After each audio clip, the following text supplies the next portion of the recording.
Hey guys, it's me David and welcome back to another LEGO Star Wars review. Today we have another 25th anniversary LEGO Star Wars set, which is the Sith Infiltrator. The set number is 75383. It's going to retail for $70 US. It's going to have, I believe, 618 pieces, and it will go on sale May 1st of 2024. I'll have a link down in the description to lego.com. It's affiliated, it helps out the channel. If you choose to purchase the set, please consider utilizing that link. Getting on to the set now. I'm going to be a little biased here because I am so excited for this set. Only because the exclusive 25th anniversary minifigure that we've been seeing in other sets is Saw Gerrera from both Rogue One and Andor. It's one of my favorite characters from those shows and movies. Saw has also popped up in both the Clone Wars TV show as well as Star Wars Rebels, and so if you think about it, it's kind of crazy that we haven't gotten the character until now. But regardless, he's here. He's in this dark green armor. I think the figure looks really cool, and I cannot wait to bust this set open just to see that figure alone. Now, obviously, you're paying $70 here. What else are you getting? Well, you're getting another Sith Infiltrator. I think LEGO just has a thing for this set for some reason. Although, I have to say the concept and design for this ship looks good, though we'll see how big it is. I like that they scaled it down. Previous iterations of the set. I think the last one came out in 2016. I felt like it was just too big. I actually like this smaller scale. It reminds me more of the 2007 version of the Infiltrator. Also worth noting, Darth Maul here has a little bit of a redesign, especially on his face. He doesn't have any eye pupils, which was an interesting design choice. We'll take a look at that here in the in-depth. You're also getting Qui-Gon and Little Annie, of course. If we take a look at the back of the box, of course, we have a big yellow not for sale sticker. That is because it's a review copy, and I do want to thank LEGO for sending the set over for review. We can also see that there's a few play functions here, so, this will definitely be an interesting set to review. Also worth noting, the value here isn't that great. $70, 618 pieces is okay for LEGO Star Wars, but what really hurts is when you compare the set to, say, Boarding on Tanto 4, where you get 7 minifigures for $55, and we're only getting 4 minifigures here for $70. Doesn't quite add up. But let's go into the in-depth, see if this set's worth $70. Spoiler alert, I don't think so. With all that said, let's go into the in-depth and see what you're getting here. So it's funny, if you count all the promos and full-on sets of the Sith Infiltrator that we've gotten over the last 25 years, this will mark the 9th version of this set. Crazy. Getting into the minifigures, first up is little Anakin Skywalker. That hairpiece is not brand new, it's just the Harry Potter hairpiece recolored in tan, and I believe everything else is new about the figure, like the torso and head. Next we have Qui-Gon Jinn with his actual poncho cape. That is a rarity, I feel like, nowadays. Just kidding. We do actually get capes mostly on Jedi. It's just the clone troopers. But I do think this Qui-Gon figure is excellent, no complaints from me.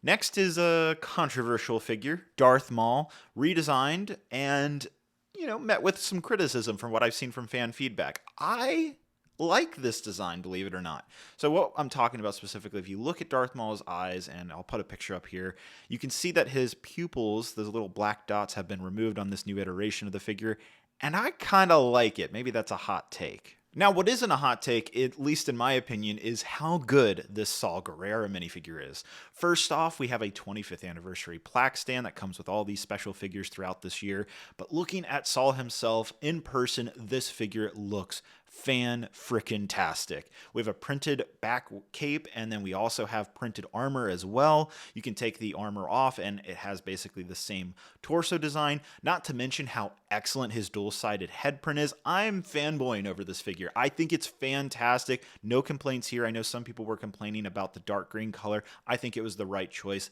Best figure maybe of 2024? We'll see. Now, what about the Sith Infiltrator playset? Is it any good? Is it any fun? First off, I have to say, this set has a little bit of display value to it, and I'll explain why I think that here in a minute, but just looking at it, I think the overall design is fairly good.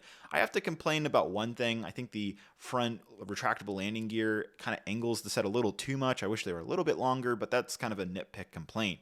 When you're looking around the set, it's fairly covered. There's no like weird, anti-stud areas that throw you off the set.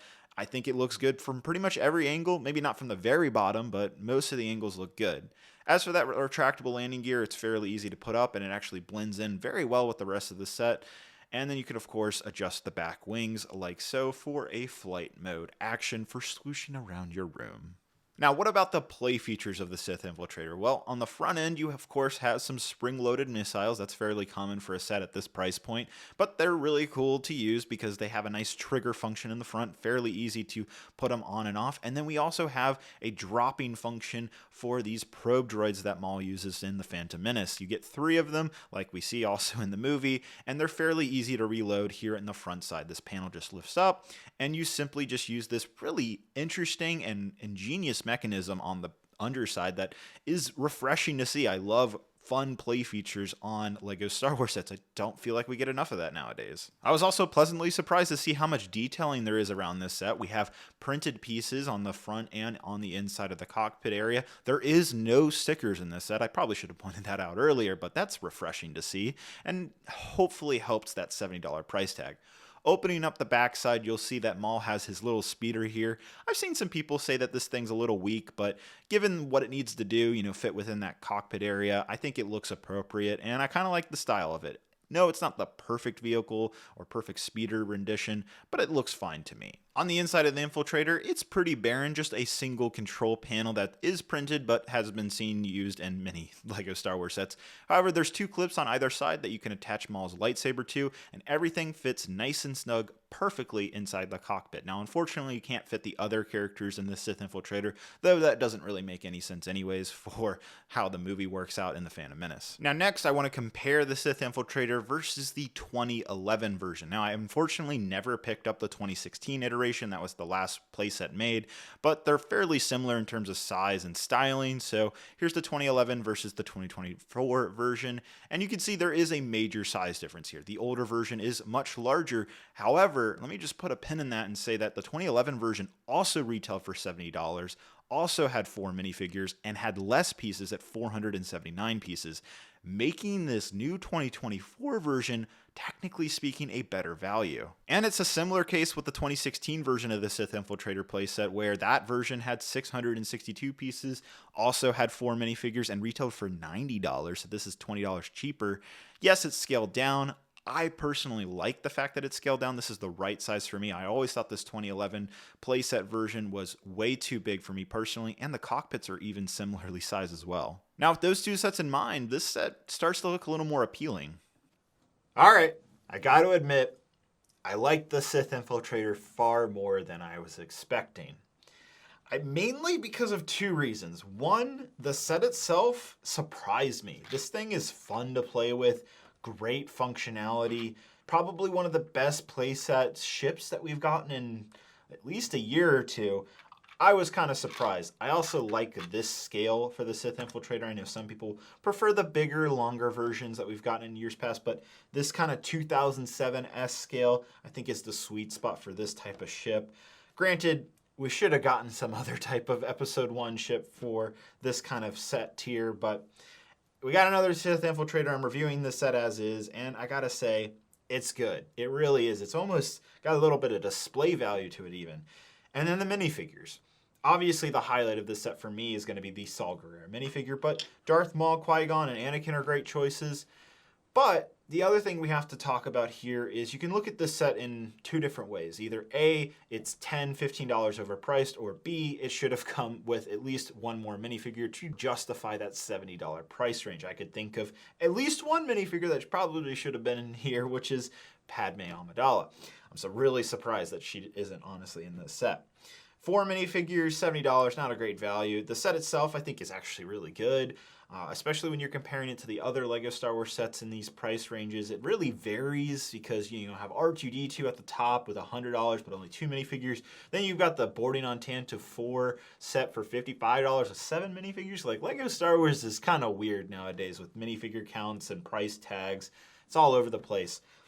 Point being, I am going to tentatively recommend this set at $70 only because of how much I love this Saw Gerrera minifigure. This is a character I've wanted in LEGO for literally 5+ years. It's way long overdue in my opinion, and so I'm willing to pay the extra $10, $15 up front on day 1. to buy this set. Now, obviously, this is a review copy LEGO sent me, but if I didn't have this set, I would be buying this day one, if that is any advice to you guys. Now, to everybody else who doesn't care as much about Saw Gerrera or the figures or the set here, this is something you could absolutely wait on at least, 5-6 months. This set will drop to probably $55, $50. And then another way you could look at this set, if it interests you and you're buying it day one on May 1st of 2024, is that if you buy $160 worth of LEGO Star Wars sets, then you get the gift with purchase Battle Droid Troop Carrier, along with probably some other promotions, and then you have that added value to help justify this overpriced LEGO Star Wars set, which it really is. I don't know why I'm doing the quotations, but it's just, I feel like almost every LEGO Star Wars set nowadays is overpriced. It's very rare where you'll find a lot of value at the right price. Either it's super high end like the Venator, where I find value there, or say on the low end with the Clone and Battle Droid Battle Pack, where at $30, you get a good value. But these middle spots here, this, $50 to $150 for LEGO Star Wars sets, they really vary in terms of what value you're getting out of them, whether it's the minifigures, whether it's the sets. And in this case, it's just in a really big gray area for me. So with that said, I really like it more than I expected. It should have come with another minifigure, or it should have been at least $10, $15 lower, but I am still going to give this a day one recommendation for all you hardcore LEGO Star Wars fans out there. For everybody else, just wait. Thank you guys so much for watching. Thanks again to LEGO for sending this set over for review. Hope you guys have a great, wonderful day, and I'll see you guys later. Bye-bye.